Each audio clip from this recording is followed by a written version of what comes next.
Welcome, ladies and gentlemen. We are once again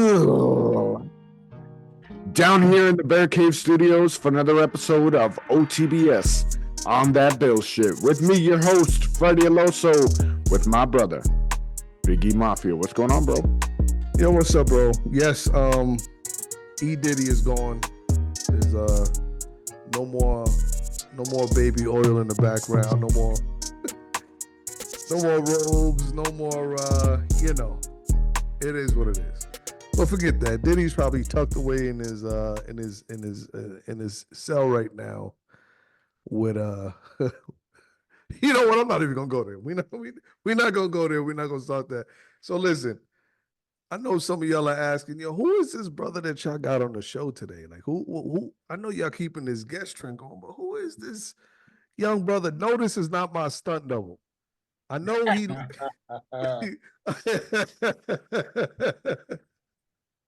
I know we favor each other just a wee bit, but I'm gonna explain to y'all why that is. This is my younger cousin, man. Well, I love him to death, man. I've watched this brother blossom into one of the most outstanding men that I've ever witnessed in my whole entire life, man. And y'all know this show is all about giving flowers. So I'm honored and very grateful to have him on this show today, just to get the people to know him a little bit. My cousin, the young, the gracious Curtis Stenbridge, everybody. Yeah, let's give him his flowers. Yeah. What the show was on that bullshit. You talking? Hey, yo, listen, man. Listen, I always like to give credit where credit is due, and this is it's a reason that we usually take this show on like a Sunday evening where everybody's at the end of the week, and we just kind of just wanted to relax, man. And I'm sure you had a long strenuous weekend. We was at the football field all day watching our kids out there doing their thing, So just listen, just relax. We're gonna have a good conversation. We're gonna talk. We're gonna laugh. We might cry. You know what I'm saying? We don't know. We're gonna see where the road night takes. is young. The night is young. The night is young. You know what I'm saying? We still got some football games going on right now. So I gotta go to work tomorrow. Oh, see, are you off tomorrow? No. Oh, see. All I said, I'm gonna retire. Hey, yo, listen, bro. See, I'm gonna need you to school me. What do you use, FanDuel? I'm on DraftKings, man. See, I gotta learn how to really get in the mix with that, man. Because people just be winning $500, $3,000 on these clips, man. And that, put me in contact with them. I got you. For real. My 25-cent bets, they be hitting for like $1.50. I'm like, let's go. Yeah, nah, son, nah, dog. You gotta go big or go home, son. Those 25-cent bets, they're not gonna get you nothing, bro. Hey, they be hitting sometimes. They start building up that FanDuel account. I'll take it, man. Man, the only thing that shit is gonna get you is another day at work. That's all that's gonna get you, bro. Looking like tonight. Yeah, son. It's all good. It's all good. We're gonna get into the football talk a little bit later on, man. But right off the rip, cuz, man, watching you grow up these past few decades, or watching us grow up these past few decades, man. I know you got your football career started. You started playing football in junior high school, or was it high school you started playing football? Started at 10. You started at 10 playing football. Right. Yeah. And when you first started playing around 10, what was the positions that you played? I was on the line. I was like one of them kids that had to run around with a garbage bag to lose to make the weight for the week. I got it. Yeah. For the first 3 years, man. I think I played with my age group 1 year. I was missing weight. I was missing weight at 11 for the 12-year-olds, man. Hey, yo, listen, we got a few of those, man. We got a few of those kids that, listen, it just, you can't help genetics, bro. It develops the right kind of man, Hey, yo, listen, man, you can't help genetics sometimes, man. Also, all right, so you started playing at 10. You was on the line for a few years. Now, I remember, you was going to St. Francis Prep. Shout out to the Terriers, right? That was y'all. Oh, doing the research, man. Cuz, man. Come on, man. Come Yeah, on, man. man. This Yeah, is an official, authentic show, brother. I don't know what you look at these. Look at all of these notes that I got sitting here now. These is booger tissue. I'm bugging out. It's all ripped and shit. Man, these napkins got fucking chicken grease all over them. I just been grilling chicken for like 3 hours. So, I bet. So, all right, man. You at St. Francis Prep, and at what point do you start transitioning into like? Because I remember when I used to come through, Auntie, and come watch you play, man. You was doing your thing. You was running the ball, yeah. right? You had your running back. So, at what point did they start transitioning you from the line to running? So I think pretty much my freshman year, I came in, played center, played nose guard as a freshman. Um, then I started doing a little bit of track and field stuff, and kind of shaved some pounds, kind of got more athletic. So they moved me to fullback. And they were like super run heavy. So I was like just ground and pound, no ditty. Ground and pound kind of fullback for a year. Went to varsity, and pretty much then they moved me solely to defense, because they were strict on like one side of the ball. So I got to choose the defensive side of the ball. That's kind of where I got all my attention, and my opportunities from. So I played some middle backer, and then I played some D end. That's where I kind of ended up being a D end. Right. Yeah. So let me get this straight. And this question are for those parents who children right now, because especially me, I've been seeing it for a few years. The kid is playing on the line, and they feel like your kid is playing on the line, and they're kind of just stuck there, and is this going to be there forever thing? Can you explain to some of these parents who got their kids involved in the youth sports that just because your kid might be on the line now, and it's a little, not that it's taboo, but it's kind of looked at as like, your child don't have that much skill, so we're gonna put him on the line so he doesn't have as much. And you smile. It's a no glory position. You know glory. exactly. Yeah. You know exactly what I'm talking about. Yeah. So I deal with that. I coach freshman ball now. I kind of like reset myself. I've been doing varsity ball for some time, but ended up back at my alma mater. I went back to prep this year, or last year, I should say. See, I was gonna get to that later on, but that's crazy that you said that. We could talk on it. We could talk on it, but ultimately to that, right? I think the game is kind of changing. Instagram and kids seeing other people do this. So you got like a trend. So you get like Aaron Donald. You get kind of those names popping up and those kind of faces being in commercials and everything. Travis Kelce's brother. So those things kind of start to happen, and kids kind of get bought into it. I got this thing with like the pancake blocks, and kids get like pancakes for, the one stat an offensive lineman can get, sacks, they get a sack lunch kind of thing, so we start. Wait, you mean in a literal sense? Yeah, literally. I feed the kid. You got to be. Yo, that's dope. That's dope. I like that. I like that. That's dope. That's dope. Grubhub gift cards or IHOP gift cards. So you get a sack lunch. It's the first and the last, because I tried that one year. I went broke. These kids figured it out. A whole check went to paying these kids. Yeah, man. So, I think to the parents, like what I will say, the one kid that I've coached personally that went all the way was a lineman, right? And that kid did not play line. He played solely DN. That was the only time I could get my hands on him. But he was a receiver or whatever the case. And then genetics kind of kicked in. And this kid went on to the next level, start lifting, start eating right, start doing the things. And now he's playing for the Colts right now. So stop playing. But the kid was just an all-around kid. And like my story is the same as pretty much any kid. Like nobody has ever played that one position. But to those parents that are kind of like, first off, parents stay out of it, right? I think you gotta let. Wait, yo, hold on. Can we give you the floor on this one? Because we've been talking about this shit for God knows how long. Please, you kind of jumping ahead just a little bit because. All right, hold on. I'm trying to do this the right way here. I'm gonna dial it back a little bit. I want to. Now let him speak. He was on a great point right there. Hold on. The only reason O said this is because they had some, they having some dealings with their youth stuff. So he wants you to cook right now. wants you to cook. But you know what? Hold on. I don't want to be like some of these hosts that you see. Yo, let them answer the question. You know what? Fuck it. You know what? Go ahead. Say what you got to say, cuz. Say what you got to say.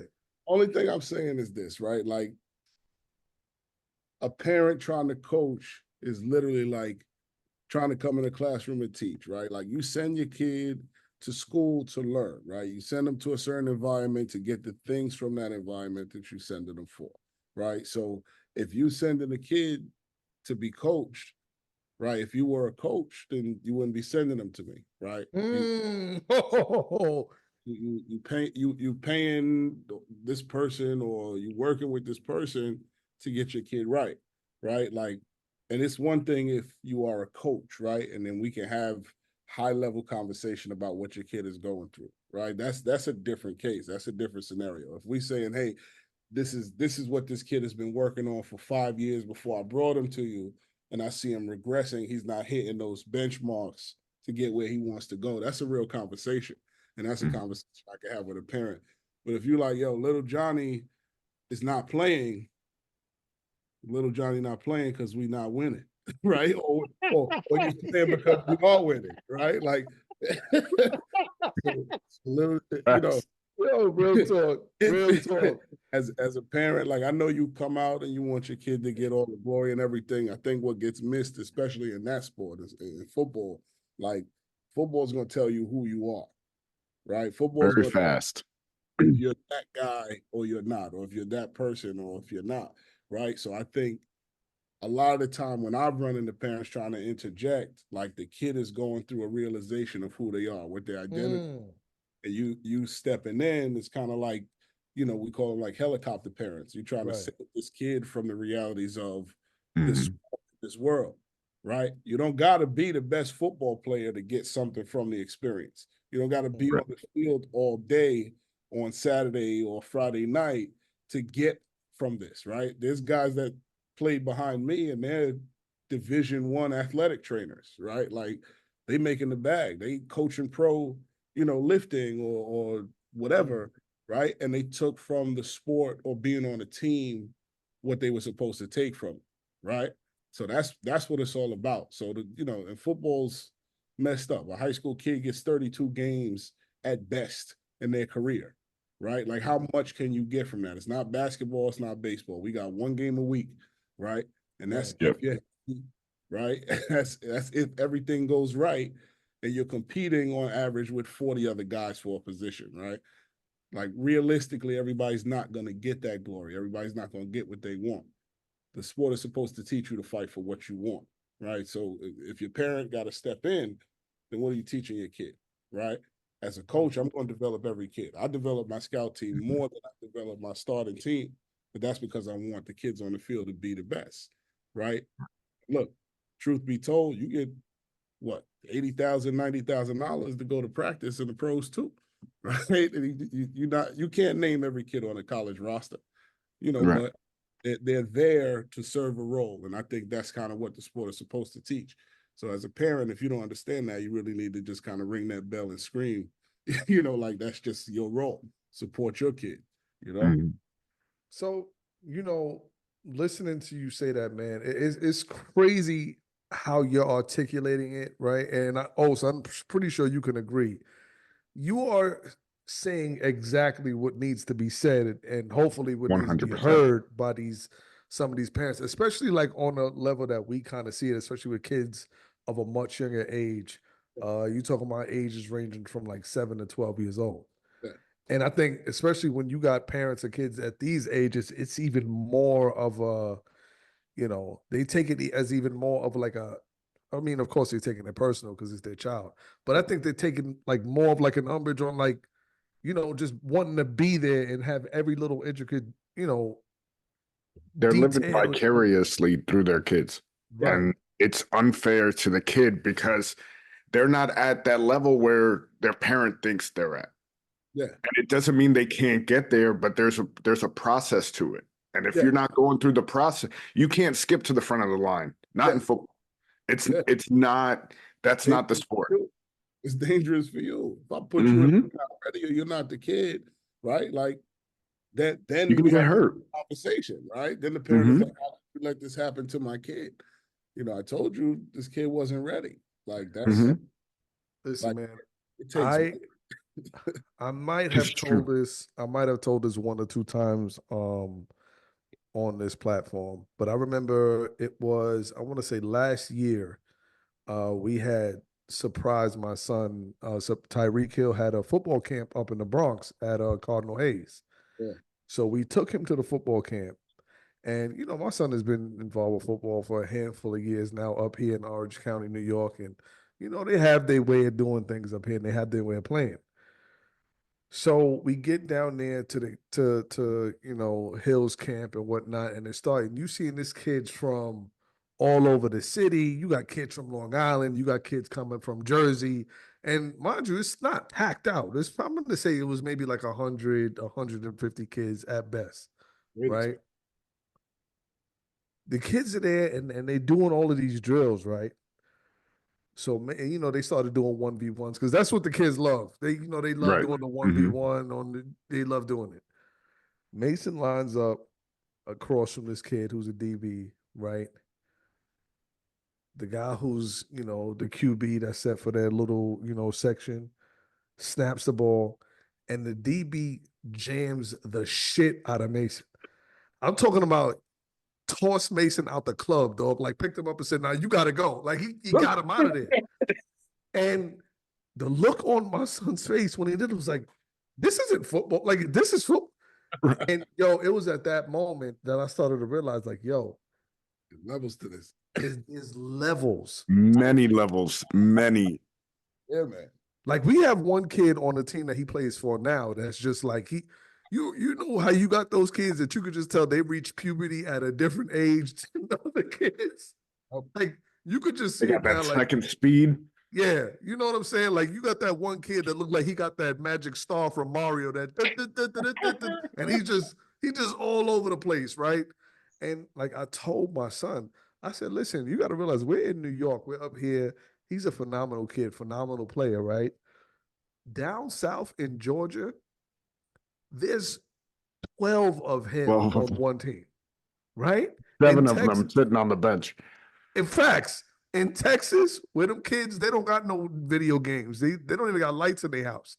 It's 15 of these kids running around just doing bullshit, right? So you got to make sure that you really want this. And a lot of people, they think just because their kid likes to do something that they're going to be great at it. That's not the case. It's really and truly not the case, man. And like you said, man, a lot of these parents, they fuck around and they get their feelings hurt. Like this isn't a social club. Absolutely. And I'll speak to that. Like my older guy, his first year, he played center. He was on the line and he hated it. Hated it. Wanted to quit halfway through the season. But we're like, hey, this is your first year. You learn more here. You touch the ball every play. This doesn't work without you. So you learn here, and once you can go further. You understand the whole field. And he wound up playing quarterback, setting records at the high school. Like it's a process, and it doesn't come easy. But if you're willing to put the work in, you can get there. That's to it. I mean, you're going to be a great quarterback if you've been on the other side of that, right? If you've been a center, you've been, we tell the kids all the time, no block, no rock, right? You've been the kid that has to do that. Then there's an appreciation for the opportunity, right? If you're a kid, God forbid, like a parent has that influence and puts a kid in a situation and they're always getting the ball and they're always getting the opportunity and they're always getting the spotlight, right? You're going to run to that camp and have a welcome to football moment. It's guaranteed. That's the beauty of it, right? Like it's like one of the only things in our society, in our world, where it's like, no, it's what you could do with your hands. Like it's like this thing in combat sport, right? Like this is what it is. You can't pay for me not to slap you in the face, right? Like Facts. we all came here to Facts. see the playing field, right? So I think like that's kind of the thing that the big message is that, right? Like you got to prepare your kid for that in the world, right? So that's what this is all about. If you said to me your kid, I'm not telling you I'm sending your kid to the league. That's a 1 in a million shot. That's not Right. right. Like, even if you're in Georgia, right? Like even if you're in Texas, even if you are doing drills and got a nutritionist and doing all this other stuff, like 3-sport athlete, so many of them guys like PT working at a gym, like it's 100 jobs tied to what we do. At the end of the day, you're not getting any of that, or you're not going to be successful in any of that if you got a parent like, hey, come here, let me hold your hand and take you through this. Because like the worst thing that can happen is you do get a shot. You go to a program and you're not ready. Kid that ain't never cooked your own meal or washed your own ass. Like, like what does that look like when you do end up on somebody's roster and they're like, oh no, you got to fight that man for his spot and your check is on top. Right? Mom can't help you. Like pops can't shake nobody's hand and make that Right. like, It's true. It's true, man. My job as a coach is dependent on me winning and going to the natty. Like ain't no favors around here. That's a fact. You got a Manning kid still waiting for a start. Like that tells the story right there. That's a fact. Like, come on, bro. Like this is what it is. But get your kid into it, and the best part of I think one of the best things that happens as a coach with me is like when kids kind of learn to stand on their own 2 feet, right? Those same kids turn around like, my mom telling me this, I don't think that's the right thing, and then that's the dynamic, right? Kids come back to you as a coach because like there's like that relationship that's built, like we've been through all together, right? Like we've developed that. So now it's like, yo, coach, what do I do? Still kids like, these kids are on and playing, doing their thing. And it's like, yo, coach, I'm not happy here, or I'm loving it here. I'm having a little too much fun, coach. You the guy I could tell, and that's kind of like what I think some parents don't understand, right? There's a dynamic that gets developed between a coach and a player. Obviously, like it's not the same as a parent, right? And if you're doing the parent thing, right, that kid's coming home to you anyway. Right. Right. I don't want to be the person that creates this dinner table conversation like that guy's an asshole. Like I don't want to be that coach. But if I am, right, as a parent, that's your role. Like, okay, so that's not the thing that we want to be involved in, or this guy isn't doing it the way we want. There's always options, right? And I tell people that all the time, right? There's options. There's 100 football teams in where I'm at, right? There's a Pop Warner team every 3 steps in Brooklyn, right? So if you're not happy, right? But then also football's a small network, right? So if you're not happy here, go somewhere else. But the reality is if you do this the right way, somebody will, oh well, if that guy is telling you that's the wrong thing to do, it's probably not the right thing to do. We all cut from the same cloth. That's one of the beautiful things about being in this world. Wherever you walk in, it's like, yo, where'd you play? What's your position? What's your story? And then it's how much you understand. Once we get that out the way, like it's a character check. And if your character checks out, we vibe. It'll be 10 years down the line. Yo, listen, bro, I need you to pull up and coach my line for me or whatever it is. And that's how I go. Those calls come in all the time. Like, yo, what's up? What you doing next season? People you just meet on the street. That's how I got into it. So so before we get into it, because that was one of the things that I was going to ask you in a little bit, man, was how you got into it. But all right, let's kind of go back. So you were in high school, everything's in motion as far as the football and stuff like that.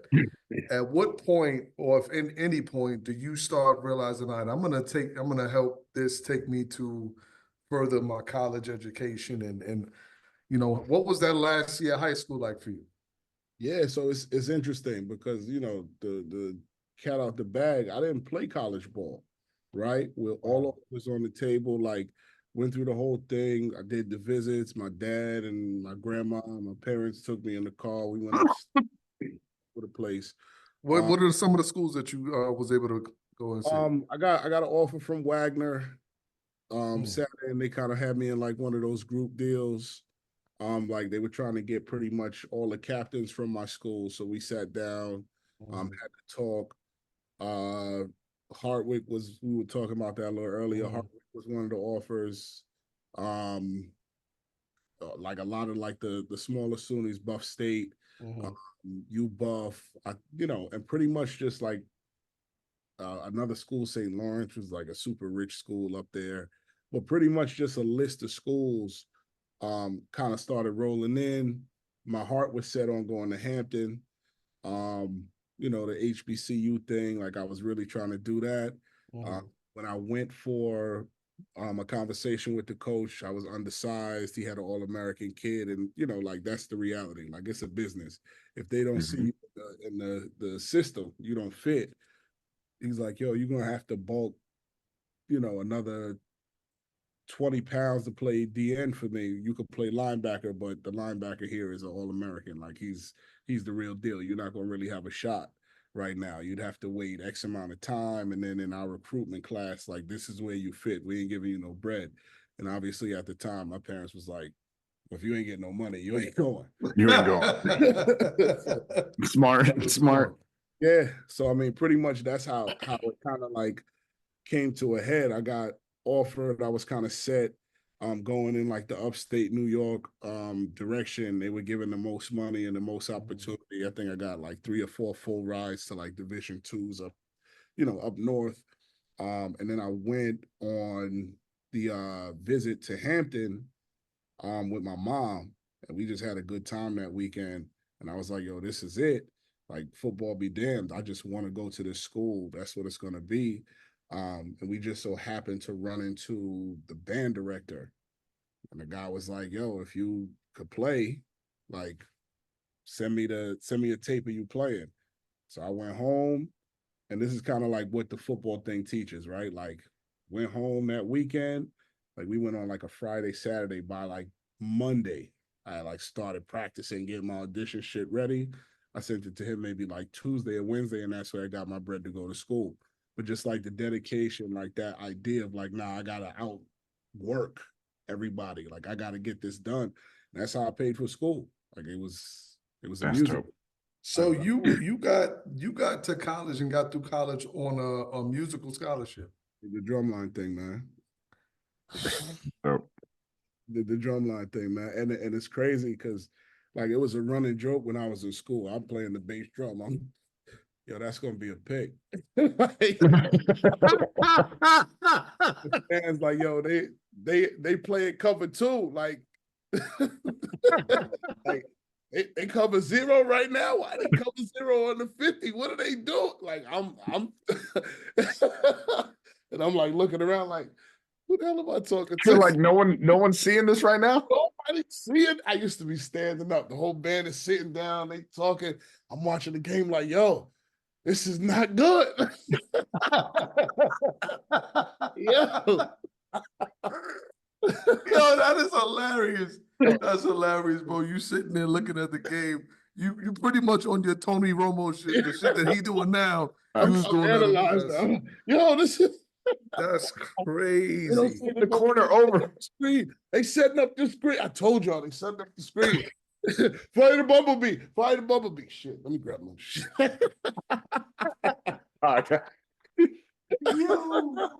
Yo, that's hilarious, man. You never know where life gonna take you, man. That is a That's fact, wild, man. That is an absolute fact, man. Yo, that's hilarious. So, all right, so now you at Hampton, you there on your musical scholarship, man. Yo, going to a HBCU, is it everything that people think it is and more?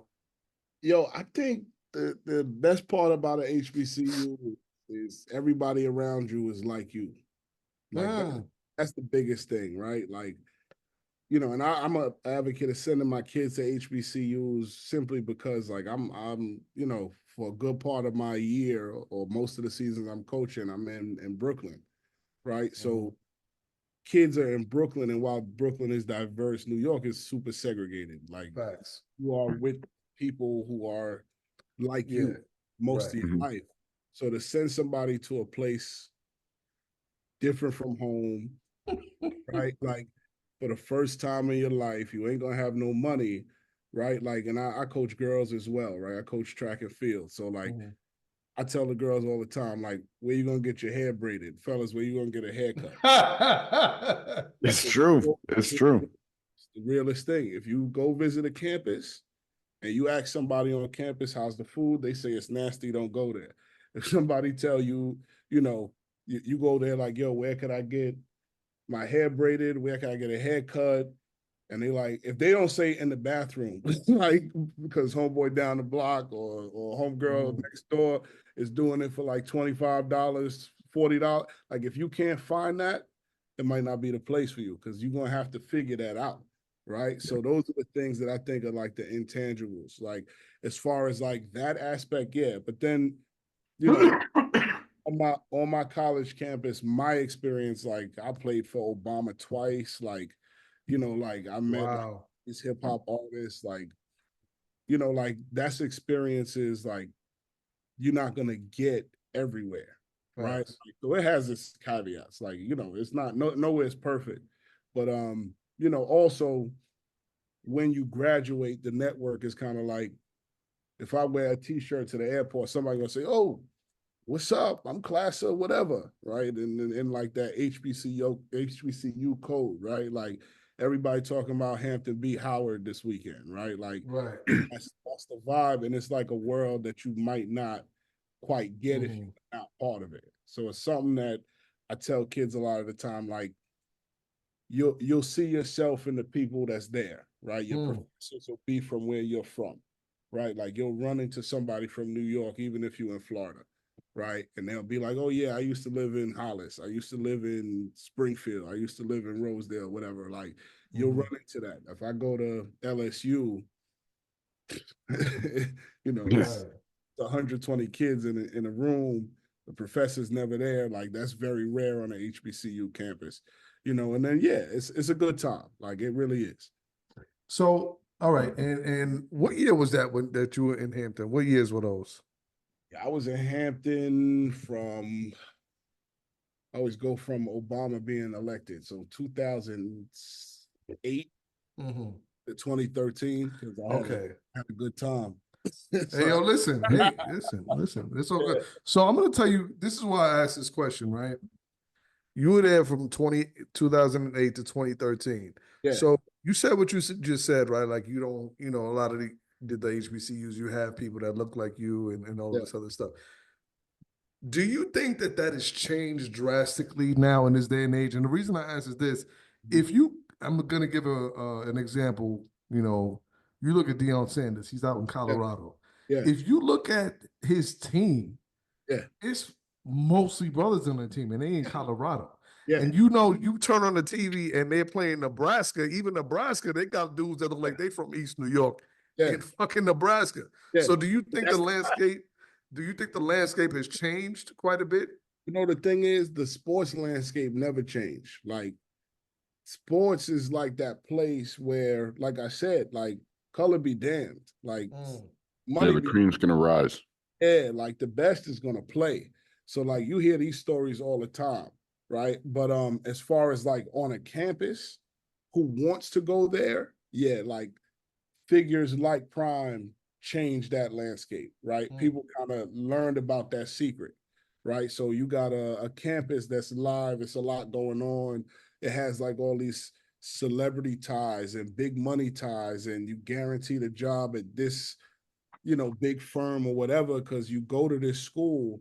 Now everybody kind of sees it because they've been kind of exposed and talked about. Like my guidance counselor was like unique in that she knew what Hampton was about. But that's because like two or three people had went before me. Now, if Right. I bring up my school, my kids are like, "Oh, you went there? Like that's crazy. I know this person. I know that person that's going there." Like that wasn't the case. Like there was Right. kids look like me when I was in school. Like, yo, you shouldn't go there. You limiting yourself. Like you shouldn't do that. But now, like social media plays a huge role. Like Hmm. all this information is out there, so everybody sees it. So now it's kind of like big parties and celebrities Yeah. through and homecoming, and like Prime is like a great example, like what he did at Jackson State first, right? So you can get all those big college things, all that big stuff for a little less money and around people that you'll be a little bit more comfortable about, because it's really the last time you're going to be comfortable in your life, right? That's what it is. So you extend, right? You get that opportunity to kind of develop. It's kind of your Mecca, right? That's what they call a lot of them, like your Mecca, your home by the sea, your, you know, whatever they call it, your house on the hill, or whatever they call some of these other schools. Like, but the reality is, like, that's the last time you're going to be around that group. But then the success and all of that kind of became very, very public in the last, I would say, 5 to 6 years. So with that being the case, walking around campus looks different. The expectation of the school is very different. But as far as sports, that's never been a problem. It's always been very diverse. It's always been, you know, you can look at Notre Dame. They got a black head coach now at Notre Dame. Right. That's true. At some point, it was like, you know what? Let's figure this shit out. We ain't winning no more. So, Right. Let's get a brother over here. On a side note, and I just got a quick question. We go. This is set up. This the It usually is. It usually is. I'm gonna ask this because listen, you just brought it up, bro. I know you a Giants fan for some reason. When y'all gonna get a black quarterback, B? That's a good question. That's a good question. If I had, look. Listen, I think y'all should tank y'all season and go for Shedeur Sanders. I'm gonna just leave that there. Look. Do you think he's the best prospect coming out? I don't know if I don't know. Look, I lost a bet. This is how stupid I am. I lost a bet to my head coach however long ago. I said, yo, the Giants gonna take Haskins. He said, you stupid.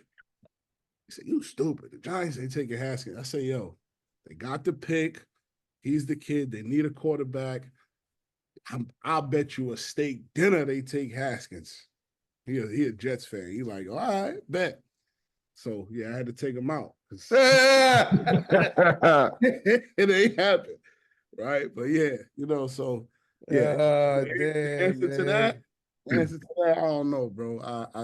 They let my man Saquon go. I don't know what they doing, bro. Y'all down bad right now, B. I get why. I understand. Burns had a day today. I understand why, right? But the Giants kind of live in the past, man. They think they're gonna repeat a Super Bowl run with the same NASCAR line. Like everybody ain't figure out how to do that shit, right?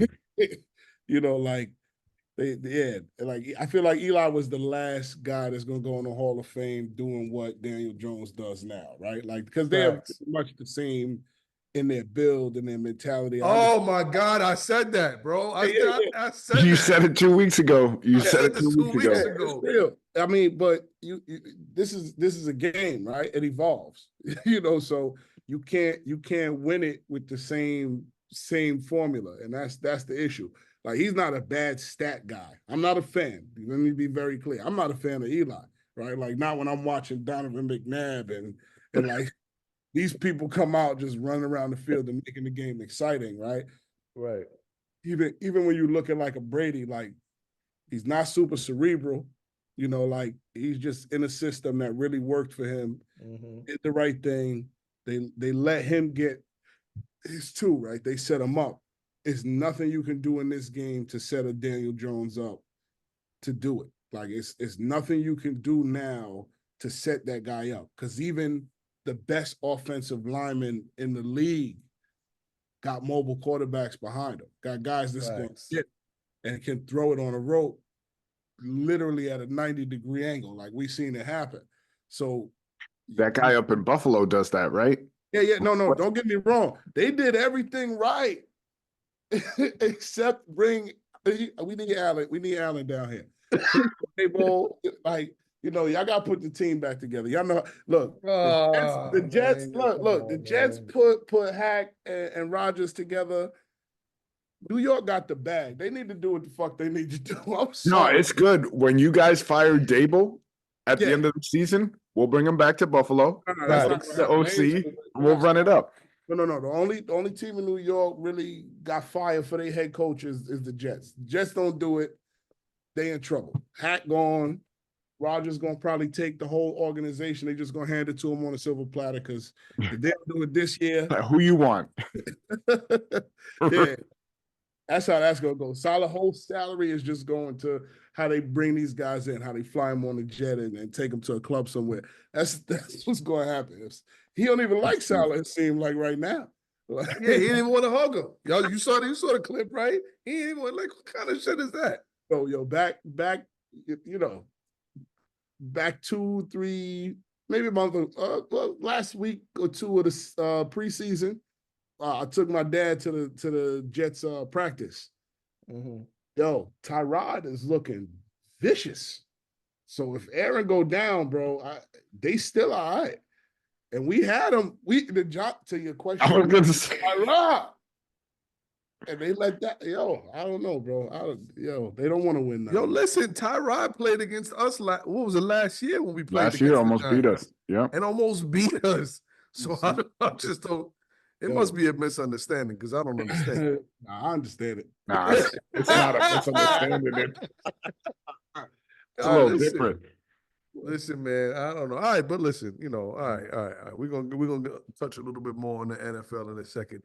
So, all right. You come into the end of your college career, you done partied out. You know what I'm saying? Woke up on a park bench or two, a handful of times, I'm sure. Waffle House for days, right?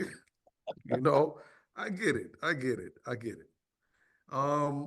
So now you coming out of college. What's your next step, man? What's happening with your life now?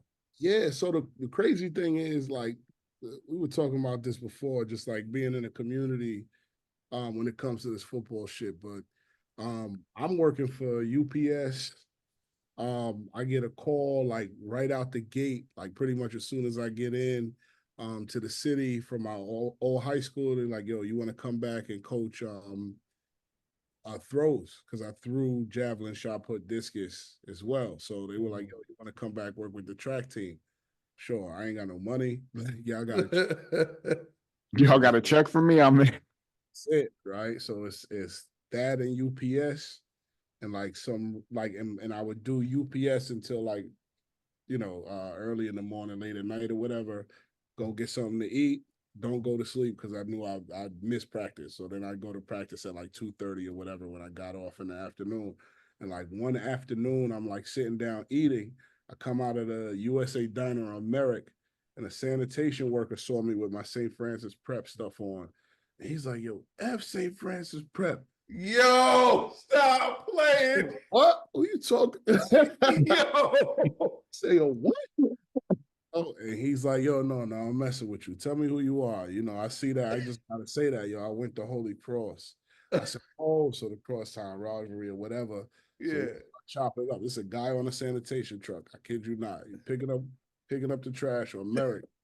Like, yo, I got this Pop Warner team I work with. The line guy just left. What's up with you? What you trying to do? So I got in, start coaching Pop Warner ball. Off of that conversation. That's wild. Yo, that's crazy. He was like, what year you played? Oh, so you know this guy? Yeah, I know that guy. You know this guy? Yeah. I played, Pop Warner ball with that guy. Like, wow, cool with this guy over there. Oh, yeah. You good dude. I don't gotta call him. Yo, show up Wednesday. So I coached that team for a year.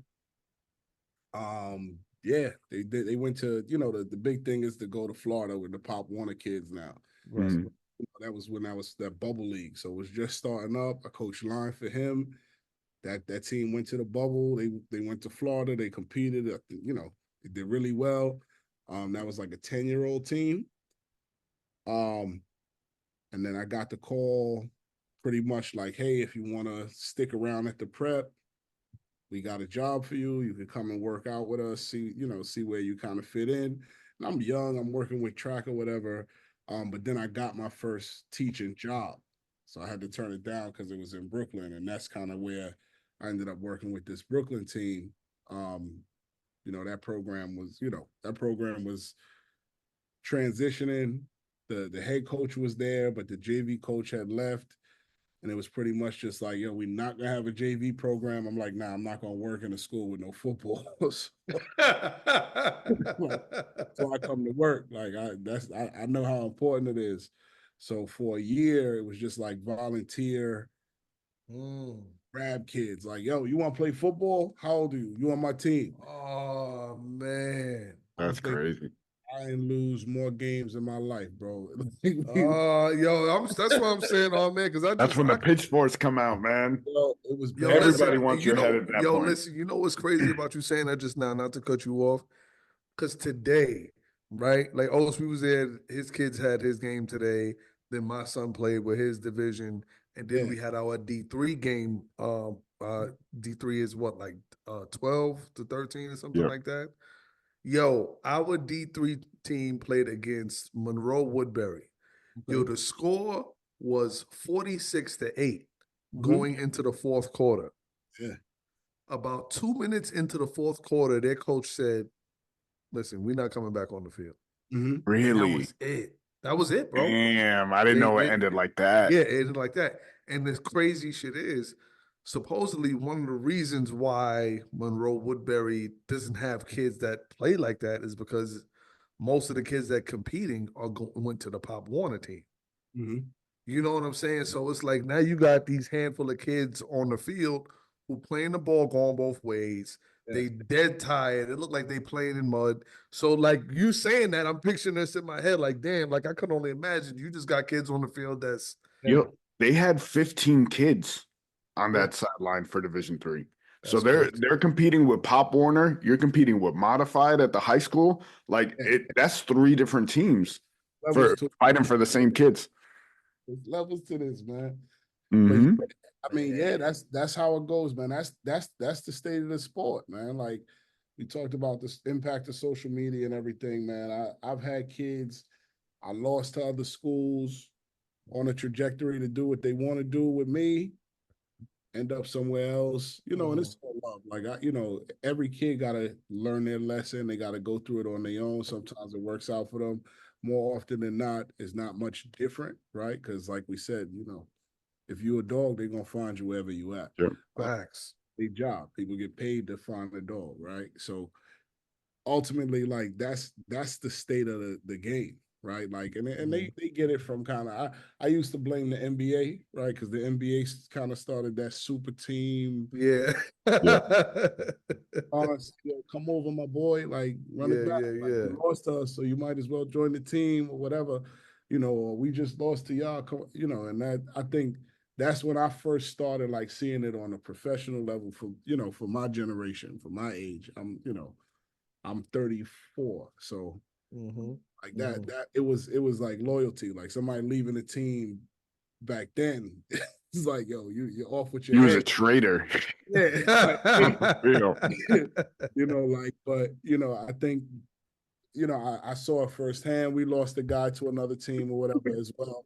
But like I understand it, right? Like it's an exposure thing. If you feel like you're gonna get more exposure, more playing time, more opportunity somewhere else, I see it. But to that, like there's always like levels to it, right? These kids, they do make these super teams. They do get calls from their friends, and a lot of kids do stay Pop Warner for their first year or so.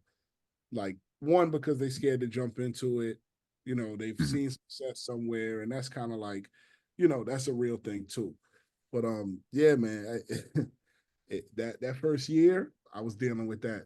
I was dealing with kids playing Pop Warner in the school, not trying to play high school ball. They was like, nah, wow.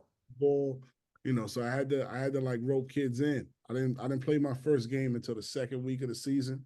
We was like on the verge of a forfeit. I think we lost like damn near 60 points first game, but that was like our first, like it's rules. Like you're supposed to play like a scrimmage, certain amount of time in pads.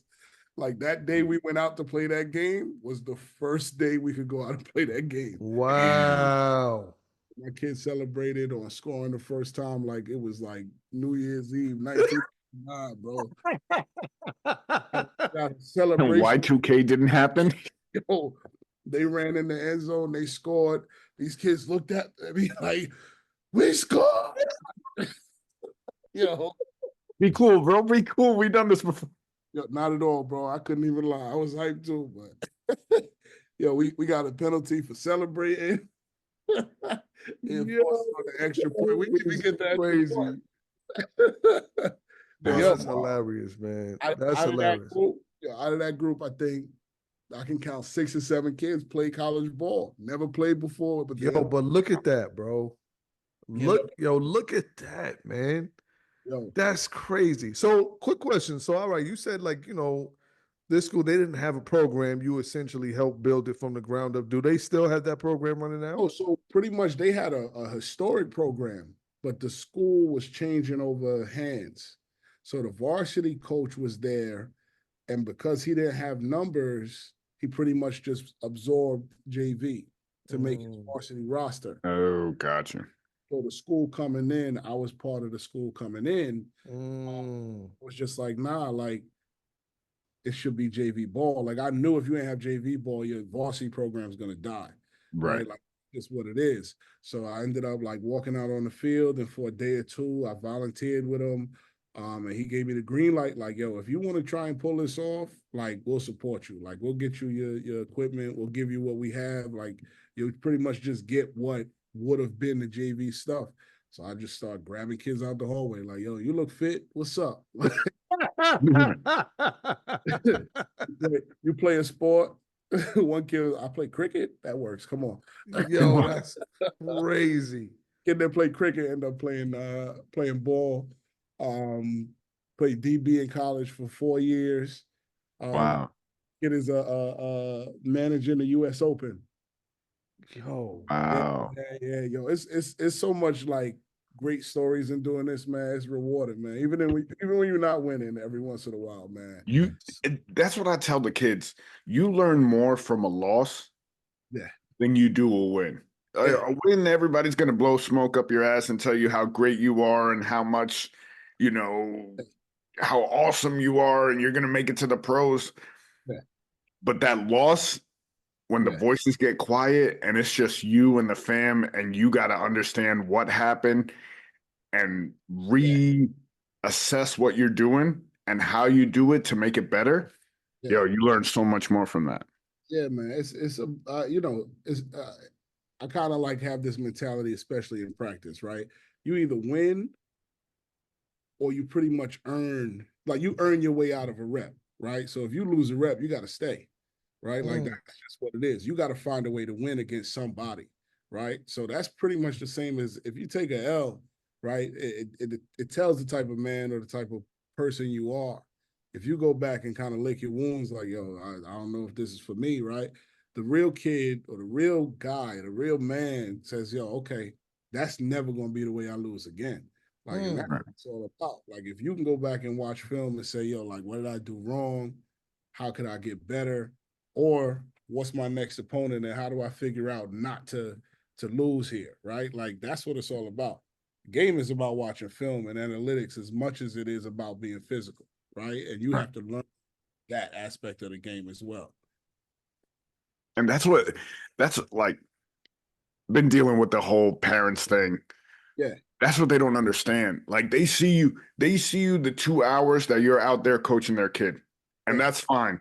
But you don't understand the shit that goes on in the background, the group chats that are ringing till 1 a.m, the film that you're watching, the game plans you're setting up, understanding on the fly, like, okay, this kid didn't show up. I got to learn. Okay, I got to put this kid in his spot, and this messes up my whole rotation, and I got to refigure it out. There's levels, like you said, like we've been saying all night. There's levels to it, and just because you don't see it doesn't mean it's not happening. Absolutely. And I mean, look, if you really have a coach, right? The reality is they should be in a position where you don't know, right? I'm not bringing the baggage of like, yo, I up till 1 a.m. because your kid missed X amount of practices because they had to go to a birthday or whatever the case, right? Like, and it's understood. These kids have lives, but at the same time, like you signed up for this thing. It's only 8 games in the season or 10 games in the season, right? there's a commitment to this, right? I, as an adult, I'm missing weddings, I'm missing birthdays, I'm missing all of this other stuff too, right? I'm missing family time because you're, Yeah, man. yeah. Yo, my wife is a dance teacher. And like we just got like a mutual thing. Like dance season looks like this, football season looks like this. Mm-hmm. Hold it down while it's dance season, hold it down while it's football season, right? Like, and like as big as I am and as into the sports and everything as I am, man, I get a dance dad shirt because I gotta be there. Exchange, man, like because when I give my coaching gear for the year, they give me a large shirt for her, a size, a thing for her Something. to kind of cuddle up in, but that's just Right. right.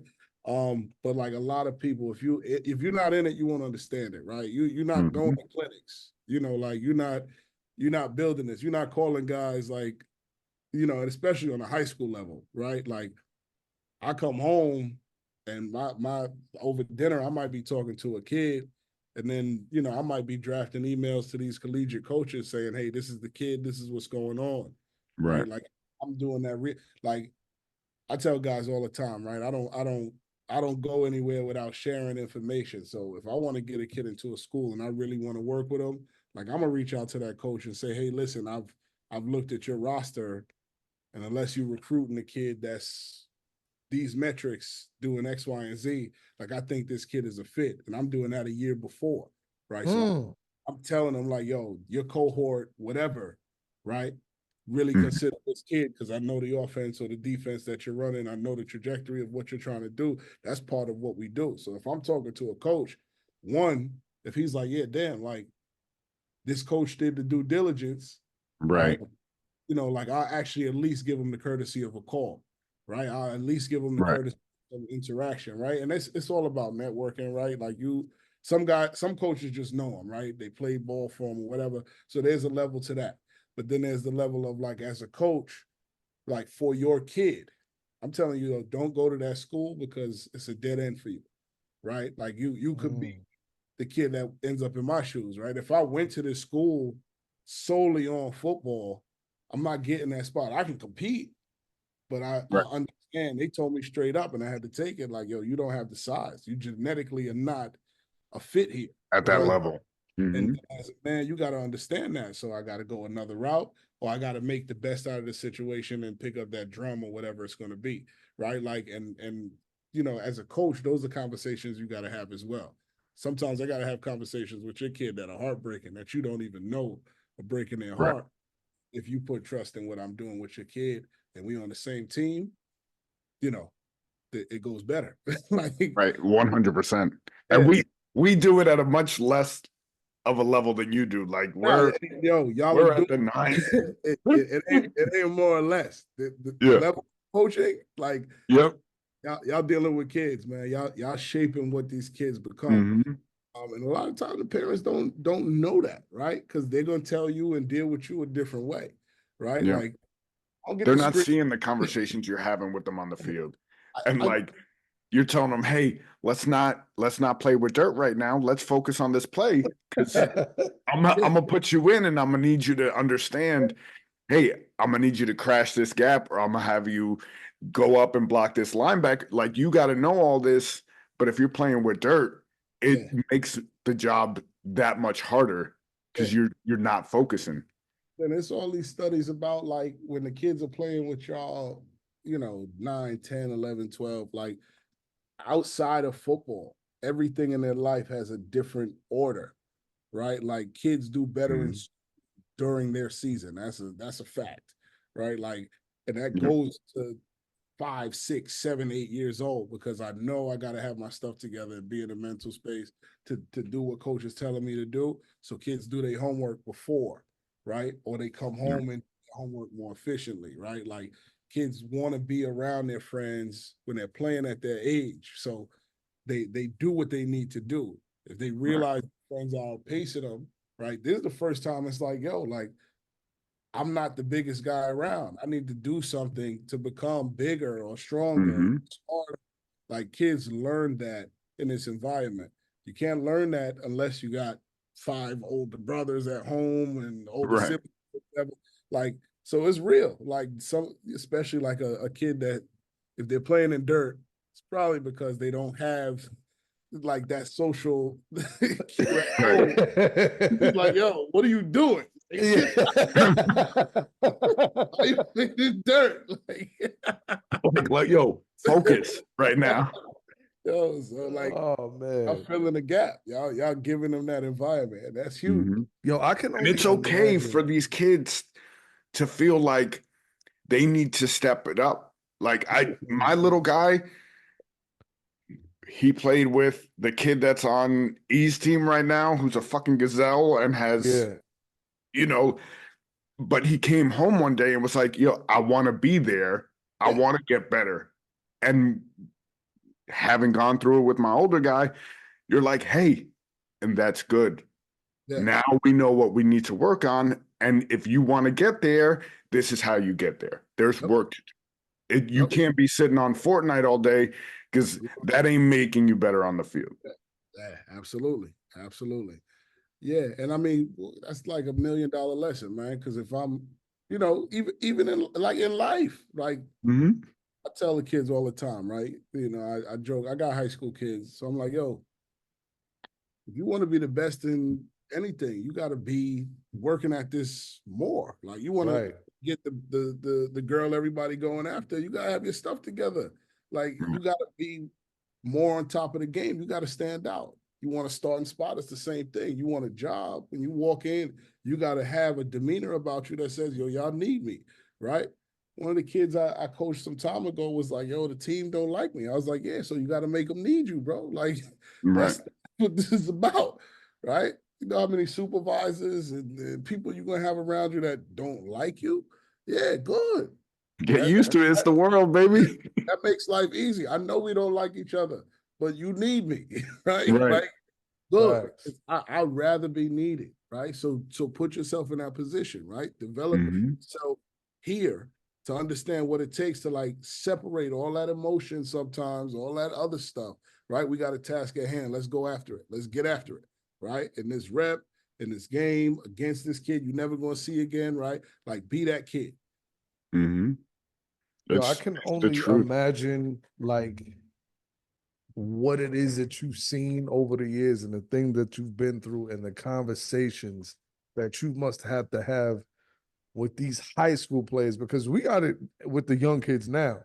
But I can only, oh my God, just It's a different level. It's levels to it, bro. It's yo, I can't even imagine some of the conversations and situations you've had to go through with some of these high school kids, whether it be fuck girl drama, that just Given. that's a Yeah. given. it's a That's a given. given. That's gonna be I'm there. talking about all of the other stuff that must be like, yo, have you ever had a situation where you were coaching and a kid has come to you and you've been in a situation and you were like, it was like a real head scratcher where you was like, yo, I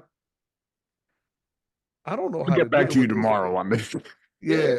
No, yeah, man. More often than not, I think like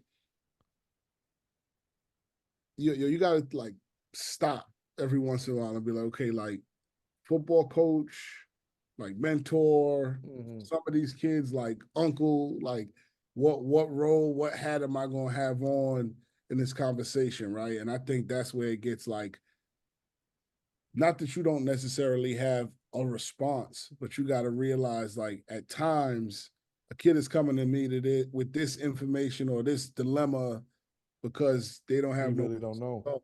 right? Like kids, and never mind like the girl drama, but like how do I deal with whatever situation, right? And I've Right. dealt with stuff, like super, super confidential stuff, right? Like, so when it's like a kid comes with this, it's like, okay. And I've learned to be like, yo, how you want me to answer this? You want to hear like coach shit? You want to hear like I've been through that too, or you want to hear it from like what perspective do you want to hear this from? And a lot of the time, like kids know what they want to hear. Like, and I've kind of learned that kids already know, yo, like I just need somebody to confirm that this is the right thing or the wrong thing. And then like, part of the job is like, yo, you're a man. right? Like this is the field of play. So if you're gonna take that route, no, you can come back, but I might not be able to save you from that choice, right? And I think a lot of the time that's the toughest conversations, where it's like I should do this, coach. I got to do this because, and it's like, yo, if you do that, it's all love. My number don't change, but I can't protect you from your choice, right? Right. I think that's the toughest conversations when kids bring those kind of things to me. Like that's where I'm like, yo, bro, like been there. I went this way. That's why I could talk to you right now. And I Right. know how difficult it was not to go that way, but that's why I'm here to talk to you. Everybody I know that went that way, they're not here to talk about that shit no more. Right? So you make your choice. Love you either way. You might be Superman. Right. You might figure that shit out, but I don't know how to do that. Right? And a lot of the time, that's the toughest conversations where it's like, like it is what it is, bro. Like this is where we stand, man. From kids having kids to they collegiate decisions to they're gonna go handle some business that they don't have no business being involved in the first place. Like a lot of that stuff comes up, and it's like, yo, as a coach, and that's kind of what we've talked about as far as like the parent and the coach. Mm-hmm. If we blur those lines, that kid is not coming to me, right? And I will have a relationship with you if you allow me to coach. I'm gonna have a relationship with you as a parent that like I have your kid's best interest, right? So I'll hold down this part if you hold down your end of the bargain. Right. And if you come with these things, and a lot of the time it's like, yo, you spoke to anybody at home about this? It's like, I don't know. A lot of the time it's like, yo, you need to talk to somebody at home. Like, Right. if you're dealing with this, 9 times out of 10, somebody in your house has dealt with this before. They may not tell you that, but we are all products of where we grow up, right? So we all products of where we live. So bring that shit back to mom, dad, cousin, somebody, right? And see what they got to say about it too. Don't just take my advice. Right. Do you have a coach and mentor that you lean on? Like I know, I'll give you an example for me. Yeah, I meant to tell you, but pardon Oates, man. He got HIV, but go ahead, Oates. But one of my boys, he coached my oldest. Yeah. So I lean on him heavy when I'm like going through a rough patch or there's something that I'm not seeing. I'm like, hey, Jay, bro, like what am I missing here?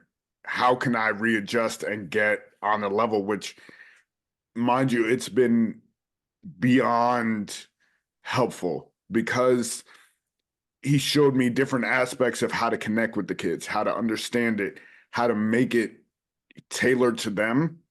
Yeah. Where you're thinking million miles ahead, but he's like, yo, they're 8 and 9 years old. Like you got to bring it down to that level. And you realize that you're like, all right, shit, like I got to readjust. Is there someone for you that you lean on heavy?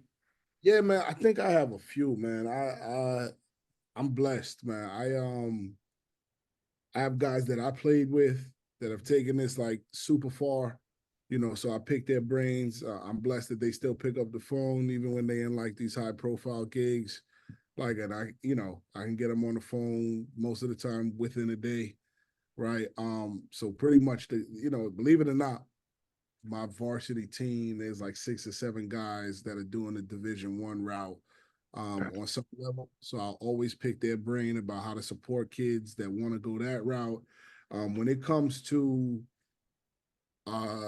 like how to help kids in the mental space, I kind of lean on a guy that's really a basketball coach that we work in a school together to kind of like pick his brain. He's like one of those guys that'll sit a kid down that's about to jump off a bridge, and the kid is like, you know what? I want to do this. I don't even know. I'm standing here.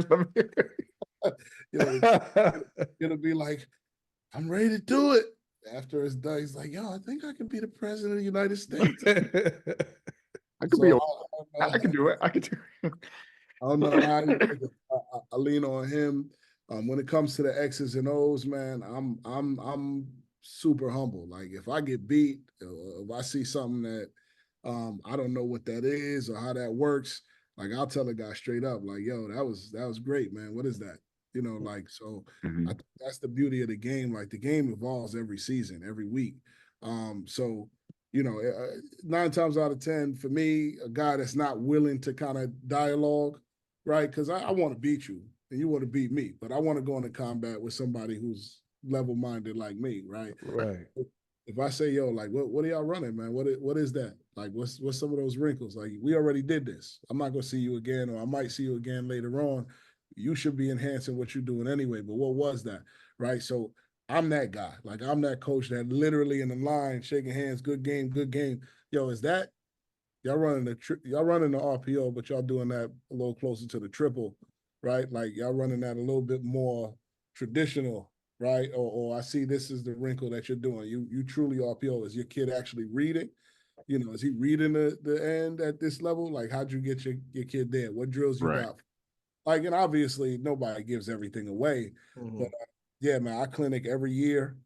Like, I watch the pro games. I do the 22 and watch what's going on and try and follow the trends. Like, I'll buy all the books and do all of that. So, and then, you know, you just run into people. So as far as mentors, man, I think the game is the mentor. Like, everybody I can kind of pull from, right? That's like-minded. I'm leaning in, man. Like, I got no shame. Y'all clinics are invitation or they open? No, there's open clinics, man. The one I attend most often is Glacier. That's like one of those, like, you pay $100, you get like a million videos.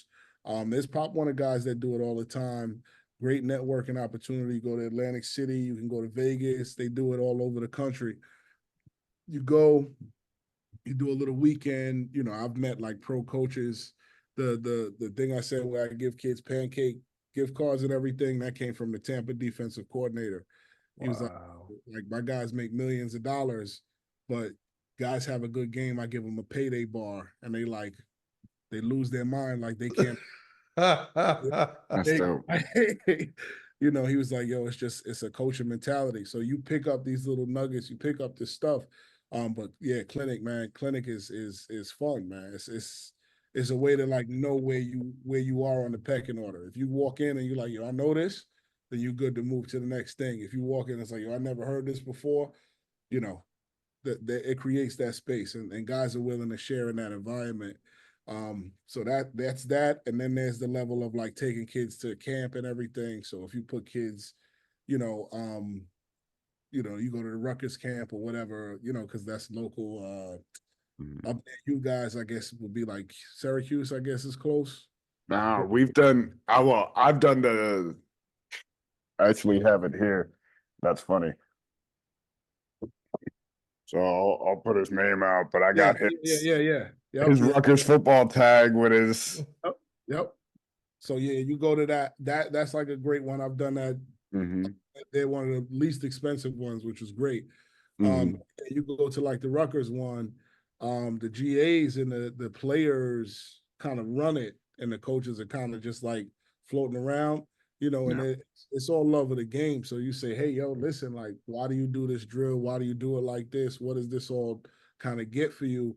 And guys are willing to open up and share, like, and yo, let me get your math, man. Let me get your number, man. I want to pick your brain some more, right? And if I can develop kids to send to you, great. We'll form a network here, like, so it's always like, scratch your back, I'll scratch mine, kind of thing. But yeah, that's to answer the mentor question. That's where they all come from, man. You just gotta That's put. Have you because I know you said you do, extend the olive branch to a lot of the other coaches. Have you ever gotten into it with another coach over some silly shit, or have you ever had that experience, or has it been for the most part mutual respect type stuff? I could kind of recall one staff crazy story. I ain't gonna name the school because I don't know who'll be watching this. But the year after I got, like, beat up, we lost every game. We put that team together and it was just ugly. Um, it's JV ball, so I get those same kids back. I get them for freshman year, and I had maybe 22, 23 freshmen that year, no sophomores. Now I got 20 something sophomores that played a year. And obviously they a little, I had them in the weight room from the next day. Like we lifted every day, we Right. getting so those kids turn out to be pretty decent the following season. Mhm. And I reached out to guys and kind of put together a staff. That year was just me and like one or two other guys. But I put together a full staff. I had a line coach, a D line coach, I had a backer coach. I had like the whole thing. So showed up. We all had on like the blue shirts. That was the color of our school. So we showed up and we like beating this team by a touchdown or two. And I think this guy just didn't think we were going to be able to do it because he saw us the year before. Mhm. So he had some words, like you ain't shit. That's why you need 6 coaches. All right, like 11 positions on the field. So Right. Yo. I'm trying to give these kids the right kind of experience. So it kind of rubbed me the wrong way. But he's blocking, and the ref put him out. He got ejected from the game. So now I got 6 coaches, so I can talk my shit in the game. He outside the fence in his own game. So I'm like, yo, so what's up? You should have 6 coaches because you left your assistant by yourself, bro. I'm still taking this ass whooping. So now, I guess he get on the cell phone with his boy while the game going on. Yo, that's crazy. Over here talking crazy.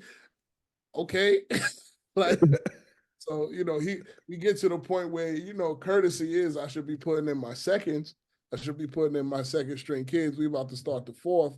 We up by like two touchdowns or more.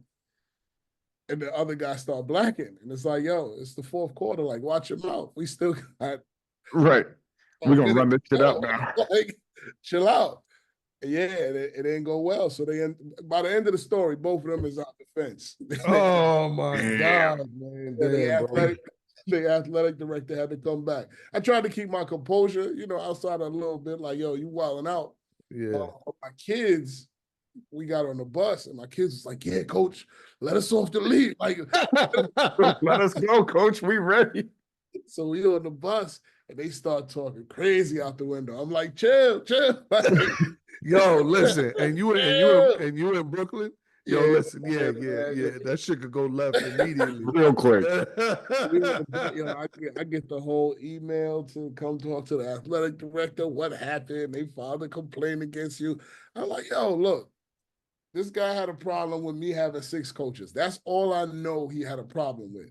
But yo, that pride get in your way. Like, Right. Real quick. Last year, what you thought we wasn't gonna get better. Like, you Right. ain't for the game if you thought I was gonna come in here and lose to you the same way. But yeah, man, he was tight. You ever ran across him again? Not directly. Nah. Like, because the JV coaches don't, we don't clinic together. We don't run into each other like that outside of that. And after that, I kind of got promoted up. I went to the varsity level and started working position and everything like that. So Subtle flex, right? I never see him again. Nah, I never saw him.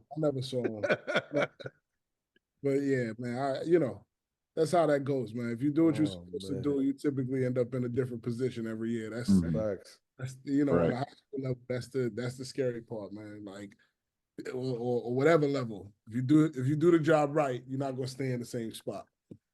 Right. That's what's up, man. All right, so now, you at this spot. Can we or should we say the name, or should we just leave them incognito? It is whatever. I mean, if you say it, I ain't say it.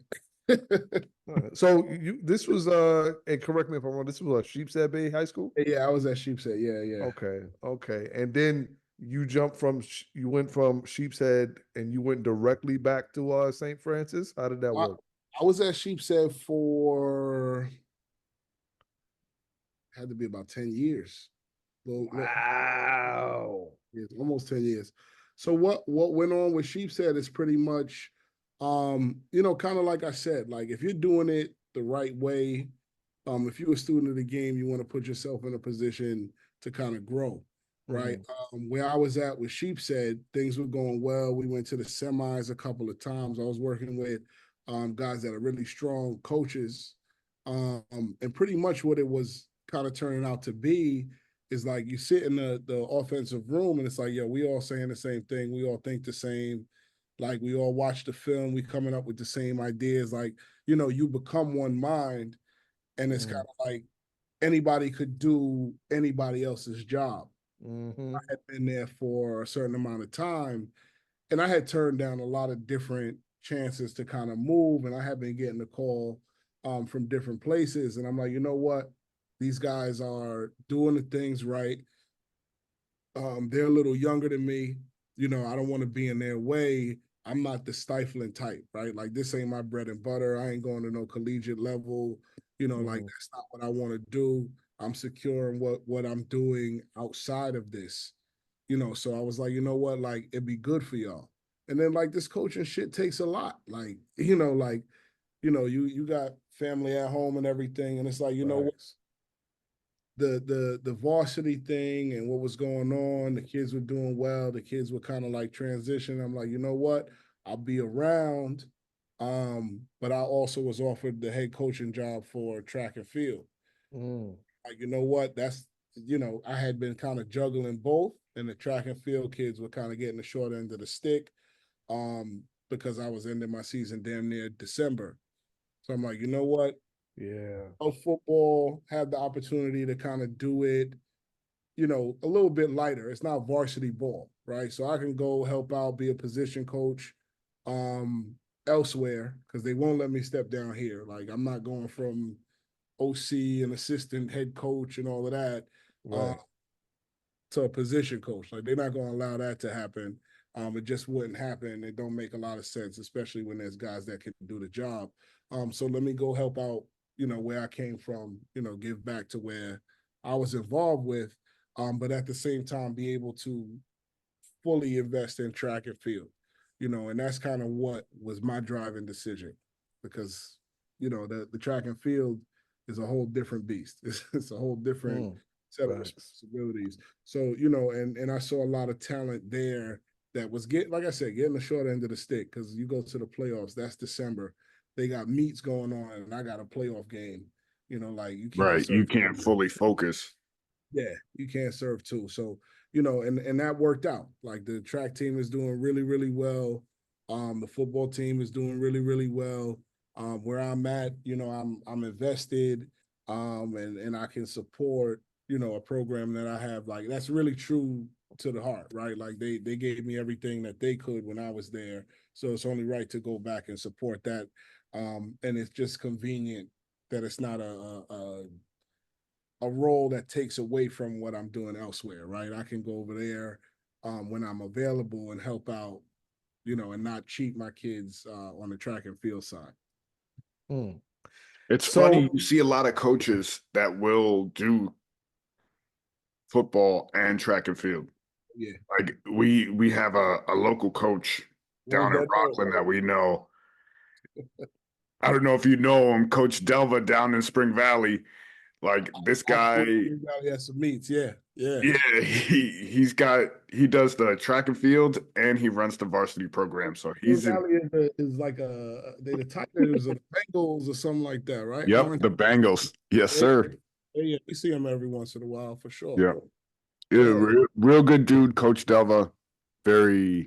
He's been in that community, and just like you, he went to that high school and he's given back as well.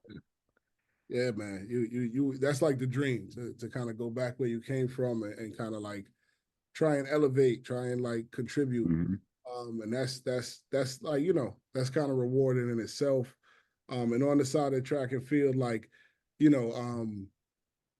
it's good to have great people around you, man. I got a guy that I work with, and we kind of like are like-minded in a lot of different ways. So like what happened with this track team in the time that we've been working with them, it's kind of like, this is where the focus truly has to be, right? Like awesome. it was kind of one of those things where like, oh yeah, we can do this because there's a need and the kids need it. And after like a year, we were like, yo, we gotta do this. Like, right. do this, man. Like, we went from our first year. I think we had like one kid do okay on the borough level. The next year we had kids on the state level, and this is our third year together. Well, no, I'm sorry. Yeah, our third year together was last year. We had kids on the national level. We were in the same That's meet. incredible. Quincy Wilson and the kid that went to the Olympics at 16. We went in that same meet with him in Philly. Wow. Yeah, I mean, we don't have a kid running in the Olympics, but that's the You goal. will one day. That's the goal. That's You will awesome. one day. That's the man. Yo, that's a beautiful thing, man. And it's just just to hear you put all those things together, man, is wild. And and you kind of touched on it earlier. You got the kids dealing with the girl drama and this and this and that. There's one thing I will say about my cousin, man. He never had no girl drama, right? And I'm gonna tell you why. Yeah. He's been This is no where no we no take a nothing sharp no left. no we're not gonna take a sharp left. I'm not gonna do that to her because I love her to death. My cousin Ariana. Yo, listen, he's been with his wife since they were in the NICU unit in the hospital, bro. All right. Yo, listen, man. Yo, they've been together how long have y'all been together now, man? We started dating at 16. Well, I was 16. Yeah, 16. She's a year younger than me. Yo, I feel like y'all was dating even longer than that, bro. I'm not even gonna lie to you. I feel like y'all been together forever, bro. For real, Half for my life, real. man. Half my life. Yo, listen, bro. Listen, half your life, and it's a beautiful thing. And y'all been married how long now? How many years has it been? This is year 5, 6, 5, 6. She gonna see this and cut my head off. No, it's all right. Got married. It's not that I can't count. It's COVID. COVID, bird. So many lines. So many. We got married in 2019. So yeah. It's so good. And I remember the function where he proposed to her, man. He kind of shocked everybody, man. Everybody. It was her birthday. It was her birthday party. Yeah. Yeah, man. They had threw her a birthday party, and he just sprung the news on everybody. Everybody was eating fried chicken and catfish and and all of that shit. You motherfucker, people had the itis and all that, and we just looked over eating cake and like, oh, Curtis is proposing, and he caught everybody off guard, man, and it was a beautiful thing, bro. But listen, all right, so now you're back at your school, you're back at your camp, you're back at your stomping grounds, man, and you making strides, man, and you. So let me ask you a question: if Rutgers call you, say, "Yo, listen, we got this," but that's gonna be a tough decision to make, huh? I'll be honest, man. Like that ain't for me, man. Mm. I know. Look. I could get lost in watching film for hours on a Sunday, preparing for a Monday practice. Like, I was transferring my phone yesterday. I had to get a new phone, and I'm going through like the pictures because I had so much memory. He's like, "Yo, could you delete anything? I got huddle clips." Like, You're like, I can't right now. I'm like, damn, well, I can't get rid of nothing. Like, everything's important. And it's just, so yeah, You might man. have to get a second phone, man. You ever thought about that? I've thought about it, man. That's why, yeah, man. That's a life that I respect, love it, right? Like there's been like hints at like opportunities to kind of do it at a very small level. But yeah, man, that's not for me, man. All the guys I know doing that, they never home, they travel, they recruiting, like, and it's ruthless, bro. You could be great at what you do, and if something goes wrong, the top guy got to leave. You scrambling, man. Like I like stability, man. Clearly, I've been with the same girl since I was 16. Like, yeah, man, I'm not moving out of state. I'm not letting some kid, not coming to the school determine if I get paid. Like that's not for me, man. But I respect it, right? Like it's the dream for some people. It ain't my dream, man. Mm, mm. That's what's up, man. Yo, listen, that's what it is, cousin. Yo, just hearing this, man, it just bugs me out watching, the growth over these what, 3 decades now, damn near, Yeah. man. And it's just, it's good to see. And like I said, man, on this platform, we always like to give flowers to the brothers, man. And that's out here really, really doing something. So let me ask you a question, man. If you could say one thing to either your kids that you have now or a kid that, they might be watching this and they feel like they in that rut, or they really feel like, they don't know what to do at this level to push themselves or something like that. What, you have any words of encouragement that you would give those kids, man? I'm a cliche guy, man. Like I saw this Steve Jobs speech he did, man, and it really like sticks with me. It's like my wallpaper on my phone. The kids make fun of me because it's like it just fits in every scenario. Like, and I'm not one of the guys to like stand in front of the team like today. Yeah. Not that guy, man. I don't mince words, man. But I think like the driving force is like stay hungry, stay foolish, man. Like if you going after it, like that's what you need. Like if you got it in your belly to like really go after it, that's what gives you sustenance, then you in the right place. Like if you want to get better, then that's half the battle, right? If you want to get into it and learn all you can, that's what you need to do. And you just have to be humble and knowing the fact that the game changes week to week, game to game, right? Hour by hour. So you're never gonna know everything, right? The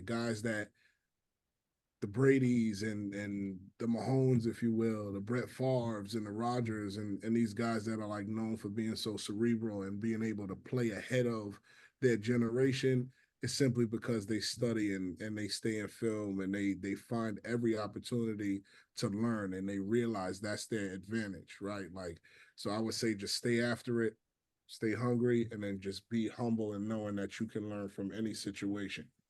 So just be a fool about it. That's We've real talk, we've taken man. up the moniker with our defense this year. We had Coach Fan on last week, and he came up with it. But um, it was, if you're gonna bark like a puppy, then stay on the porch and let the big dogs eat. Absolutely. And that's what we've been running with. And the kids they've embraced it. You hear them barking on the sidelines, like they're fully in to that mentality of the big dogs. And it works. You find that what clicks with the kids, and it works. Feeling that. Yeah. Hey, we got shirts. Send it I'll to send me. you the logo of what we got. That's what we do. Coach a team and the mascots are dogs, so that works. I'm doing it. That's perfect. Yo, I'll have E send you the logo. I got you. Matter of fact, what size shirt you wear? Come on, bro. We on public. I'm working on it. Trying to slim down. I mean, I'm an O-line coach. I've been eating a lot of pancakes with my kids. But, all right, 3 or 4X. That's what. Matter of fact, your O's, man. We're gonna send him a 3 and 4X just in case. We got you. We got you. Just think I got good people. Right? We got you. We got you. But I tell my kids, I say, yo, my wife don't really let me eat breakfast like I want. We eat smoothies and shit because she want me to lose weight. But if y'all get pancakes, I gotta eat with the fellas.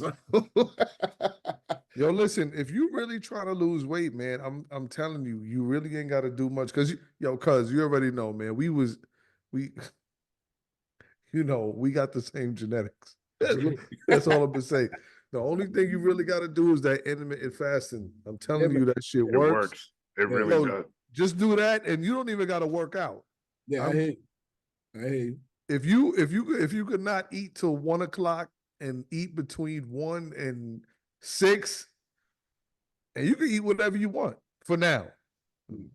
Now, I ain't gonna say go crazy. Have 3 quarter pounders with cheese and all that other stuff. Even though that do sound good right about now, I ain't even gonna hold you. Something gonna happen after this. Nah, but man, as we bring this to a close, man, I just want to say again, you're my cousin, but you're an outstanding black man, and you're an outstanding brother, outstanding man, and the fact that God has put you in this position where, just hearing how everything lined up for you, how you went to school, and you was outside eating the sandwich, and the sanitation dude said what he said, and it just everything just kind of like, even even with my life. So his pops, my uncle, right? When I'm going to say I was about 17, 18 years old, and I didn't know what I wanted to do with my life. And, I was taking city exams. I didn't know what the hell was going on with the world. We had spoke about this. I had took the PD exam, and Unc said, "Yo, why don't you take the DOC joint?" I didn't really think too much of it. He said, "Yeah, go ahead, man. You get paid a decent check." Yo, fast forward now, 15 years later, Man. and here I am, and I sit for that. You know what I'm saying? So you never know what God has in store for you, man. And Thanks. I don't know, man. It's just life is a wild ride. It just really is. And Oh, with man. that said, man, I ain't gonna keep him on here too much longer. I know people got work tomorrow, and I promised them I wasn't gonna break night Oh, man. with him. I know Ari's probably upstairs like, yo, listen, She sleep, I'm sure. She do her thing. Look, but like all jokes aside, man, I love what y'all doing, man. I'm following in the background, man. Y'all doing a great thing. we Uh, trying, cuz we right. trying. Keep into it, man. It takes you on a place a lot of people in this world ain't gonna be blessed to see, man. You're gonna get to learn people and get to know people in a different way, man. And I know the work that you do, and I'm assuming you guys are both in similar lines. Like it's a breath of fresh air to be helping people in this way, Yeah, and man. trying to catch them, man. It's a good thing. Yo, that's what's up, man. Yo, can you name drop right quick your son from the Colts that. Oh, yeah, man. I ain't got no shame with that, man. Like, the kid's name is Titus. Yeah, he went to Wagner. Man, it's nothing that Mm, I did or anything anybody in particular, man. Like mm, that's a work of like a kid who saw his future, man, and went after it. Like that kid embodies it, man. Like when I coached this kid, like something clicked in him, and just like he was just that kid. Like he made a right. decision. Nobody in the city was going to be better than him. He Mm. worked after it, and then talking through this kid as he went through the process, it was just like, yo, this. I'm talking to a man. Like this kid is, yo, no, I'm on a nutrition. Like I'm a vegetarian right now because I need to be this weight. Like Right. vegetarian for a year and a half. Like they want me to be possibly an outside backer. So I'm working with, he start name dropping people. He going to their compound and working with them. I'm like, you a sophomore, bro. Like Right. these dudes is going to the Hall of Fame. How you got that plug? Yo, I just need to get after it, coach. I need to get after it. That's a different mentality, man. It's no doubt that kid is gonna make something of it. Like I'm just blessed to have known the kid on that level, man. And it happens, man. I couldn't say you knew. Like it's really not a thing, man. You don't know that kid is gonna turn into it. You don't know what kid is gonna get that opportunity. But it is telling when the kids that work for it, the kids that go after it, they come from a family that understands it and gets it. Like those kids, they tend to kind of be the ones that go far with it, man. And it's a blessing. I'm That gonna go. shit must make you proud to see, huh? Man, I'm gonna go broke trying to get a suite to see this kid. He coming to New York this year, man. I'm gonna figure it out. I followed the preseason probably closer than I ever did when the kid got drafted, man. He gave me a call that day. He was like, yo, coach. I'm like, this is crazy, man. Like, That's it's, dope. have a kid do it. It's like, yo, you're my hero, bro. I coach my hero, man. Right. That's the That's thing. what's up, man. If you could say something right now, what would you say to him, man? Man, like, keep doing what you're doing, man. I tell that kid all the time, man. I'm proud of you. We all proud of you, man. Put on for the city. That's all it's about. Like, That's a beautiful thing, man. That's a man, beautiful thing, man. Yo, Os, man, I think we good to go, bro. We good to go? All right. So follow us on YouTube, The Sports Frenzy Podcast. Like, comment, subscribe. The Sports Frenzy Podcast on Instagram, OTBS on Facebook. We thank you guys for listening, and we'll catch you next week.